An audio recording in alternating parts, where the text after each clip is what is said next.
రెండు డోర్లు, ఒకటేమో ప్రియుడి కోసం, మరొకటి భర్త కోసం. రెండు మార్గాల్ని ఎంచుకుంది ఆ మహిళ. మేడిపల్లి కేసులో సంచలన విషయాలు బయటపడుతున్నాయి. పూర్ణిమ అనేటువంటి మహిళ తన భర్త అశోక్ ని హతమార్చడం కోసం ఎటువంటి స్కెచ్ వేసిందో ఆ డైరెక్షన్ చూసి ఏకంగా పోలీసులే షాక్ తిన్నారు.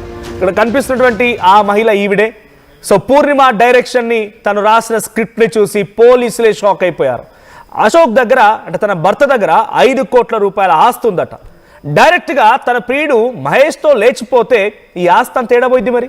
సో నాకు ఆస్తి కావాలి, ప్రియుడు కావాలి, అందుకే స్కెచ్ వేసి మరి అశోక్ ని హతమార్చింది భార్య పూర్ణిమ. అశోక్ బోడుపల్లో బిల్డింగ్ ఉందంట, కర్ణాటకలో ల్యాండ్ ఉందంట. సో ఇవన్నీ చేజిక్కించుకోవాలంటే చనిపోవాలి, అప్పుడు నాకు ఆస్తి వస్తుంది, ప్రియుడు వస్తాడు. అందుకే మహేష్తో స్కెచ్ వేసింది. గుండెపోటుగా నమ్మించాలనుకుంది. ముందుగా హతమార్చింది, దాన్ని గుండెపోటుగా చిత్రీకరించే ప్రయత్నం చేసింది, దొంగేడుపులు ఏడ్చింది, కన్నీళ్లు పెట్టింది. కానీ చివరాకరణ పోలీసులకి దొరికిపోయింది ఆ నిందితురాలు.